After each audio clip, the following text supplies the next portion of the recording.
هل عمرك سألت نفسك شلون صاير صوت رب العالمين؟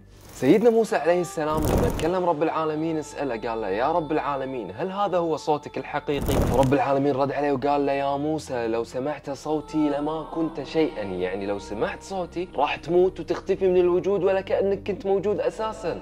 ولما سيدنا موسى عليه السلام وصف صوت رب العالمين وصفه بالبرق الشديد،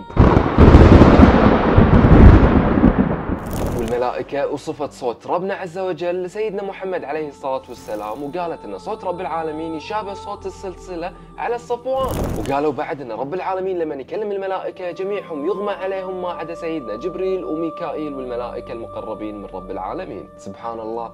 لا تنسى اللايك والفولو.